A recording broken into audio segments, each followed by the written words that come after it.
Capítulo 3. Louis Pasteur. Los microbios son una amenaza. Parte 1. 32 años después de la muerte del gran Spallanzani, en 1831, la casa de microbios se encontraba estacionada. Los animales microscópicos se hallaban sumidos en el desprecio y el olvido, mientras que otras ciencias lograban rápidos progresos. Antiestéticas y jadeantes locomotoras sembraban el pánico entre los caballos de Europa y de América. Poco después, sería inventado el telégrafo.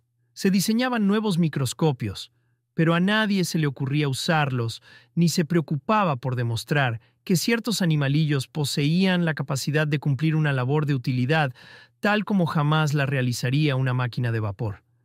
Ni siquiera se insinuaba la terrible posibilidad de que esos despreciables microbios fueran capaces de matar misteriosa y sigilosamente a millones de seres humanos. Nadie sospechaba que eran unos asesinos más efectivos que la guillotina y los cañones de Waterloo. Cierto día de octubre de 1831, un niño de 9 años se apartaba, horrorizado, del gentío aglomerado a la puerta de la herrería de un pequeño pueblo situado entre las montañas del este de Francia. En medio de las exclamaciones de pavor de la muchedumbre, el niño percibía el chirrido que brotaba de la carne humana al ser quemada por el hierro calentado al rojo blanco, y los gemidos de la víctima. Era el labrador Nicole, a quien un lobo rabioso, con fauces escurriendo venenosa espuma, acababa de desgarrar una pierna en una de las calles del pueblo. El niño que corría era Louis Pasteur, hijo de un curtidor de Arbois y bisnieto de un siervo del conde de Udrecer. En el transcurso de varias semanas, 8 víctimas más del lobo rabioso murieron con las gargantas resecas por los sofocantes tormentos de la hidrofobia. Sus alaridos resonaban en los oídos de esta criatura tímida, al que algunos consideraban un simplón, y el hierro candente que chamuscara las carnes del labrador dejó honda huella en su memoria. ¿Qué es lo que vuelve rabiosos a los lobos y a los perros, padre? ¿Por qué mueren las personas cuando son mordidas por perros rabiosos?, preguntaba Luis. Su padre, el curtidor, era un viejo sargento de los ejércitos de Napoleón. Había visto caer a 10.000 hombres víctimas de las balas, pero no tenía la menor idea de cómo las enfermedades matan a la gente. Tal vez un demonio entra en el lobo, y si la voluntad de Dios lo quiere, muere sin remedio. Fuera quizá la contestación del piadoso curtidor. Respuesta tan buena como cualquier otra que el hombre más sabio o el médico más renombrado le hubieran podido dar. En 1831, nadie conocía la causa de la muerte de las personas mordidas por perros rabiosos, pues el origen de todas las enfermedades era un misterio. No pretendo hacerles creer que este terrible suceso hiciera que Louis Pasteur, de 9 años, se decidiese a buscar, más tarde, el origen y modo de curar la hidrofobia.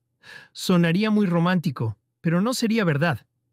Lo que sí es cierto es que el recuerdo lo acosó y asustó durante mucho tiempo, que anduvo cavilando largamente sobre este suceso y que recordó, con más intensidad que cualquier otro niño, el olor de la carne achicharrada y el horror de los alaridos escuchados. Es decir, que tenía pasta de artista, y este temperamento, unido a su ciencia, fue decisivo en su trabajo de sacar los microbios del olvido en que cayeron luego de la muerte del brillante Spallanzani.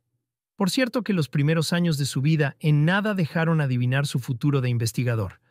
En aquella época, Pasteur era un muchacho atareado y meticuloso, que en absoluto llamaba la atención. Su tiempo libre lo ocupaba en pintar paisajes del río que corría próximo a la curtiduría. Sus modelos eran sus hermanas, que terminaban aquellas sesiones con el cuello tieso y las espaldas adoloridas. Pintó retratos de su madre, toscos y poco halagadores, que si bien no la favorecían, eran fieles al original. Entretanto, parecía casi seguro que los animales microscópicos quedarían reducidos a curiosidades de museo, junto con el dodo y otros animales olvidados. El sueco Linneo, el clasificador más entusiasta, cuya única preocupación era catalogar todos los seres vivientes, se indignó ante la mera sugestión de estudiar los microbios. Son demasiado pequeños, demasiado confusos, Nadie sabrá nunca nada con exactitud acerca de ellos. Los pondremos sencillamente en la clasificación de caos, dijo. Solo Ehrenberg, el famoso alemán de cara rubicunda, defendió a los microbios. Y cuando no se encontraba en medio de una travesía o andaba ocupado recibiendo medallas, sostenía largas y fútiles controversias sobre si tenían o no estómago, sobre si eran o no animales completos, pero diminutos, o solo fragmentos de otros más grandes, o si por ventura se traba de que fueran, tal vez, vegetales.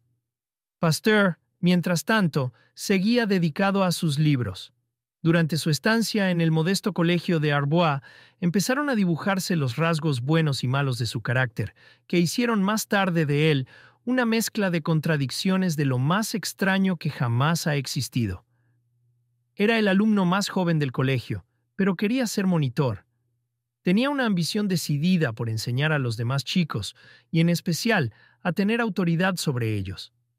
Llegó a ser monitor, y antes de cumplir los 20 años fue una especie de profesor ayudante en el colegio de Besançon, donde trabajó con todo ahínco e insistió en que todo el mundo trabajase con la misma intensidad que él. Pasteur fue enviado por su padre a la Escuela Normal de París, en donde se proponía hacer grandes cosas, pero la nostalgia por su país natal le obligó a abandonar los estudios y regresó a Arbois, renunciando por el momento a sus preciadas ambiciones. Al año siguiente retornó a París, a la misma Escuela Normal, y esta vez permaneció en ella. Fue entonces cuando tuvo la intuición de que él llegaría a ser un gran químico. Las calles neblinosas y grises del barrio latino se fundieron en un mundo frívolo y confuso, cuya única salvación estaba en la química. Había abandonado la pintura, pero seguía siendo un artista. De aquí a poco, empezó a realizar investigaciones por cuenta propia, con frascos conteniendo líquidos malolientes y tubos de ensayo llenos de sustancias de vistosos colores. Su buen amigo Chapuis, un simple estudiante de filosofía, tenía que soportar durante horas enteras las conferencias que Pasteur le daba acerca de los cristales del ácido tartárico. Hubiera querido que todos los estudiantes fuesen químicos. Del mismo modo, 40 años más tarde, quiso transformar todos los médicos en bacteriólogos. En la misma época que Pasteur inclinaba su nariz roma y su frente despejada sobre confusos montones de cristales, dos investigadores aislados, uno en Francia y otro en Alemania, empezaban a tomar en serio los microbios, comenzaban a ocuparse de ellos, como seres de cierta importancia, tan útiles como los caballos o los elefantes. Un francés, Cagnard de Latour, andaba manipulando en 1837 con las cubas de fermentación de las fábricas de cerveza. Recogió unas cuantas gotas espumosas de una de esas cubas y al observarlas al microscopio notó que de las paredes de los diminutos glóbulos de levadura allí presentes brotaban yemas como las que salen de las semillas al germinar. Investigaciones ulteriores le dejaron convencido de que ningún cocimiento de cebada y lúpulo se convertía en cerveza de no estar presentes las levaduras vivas y en pleno desarrollo.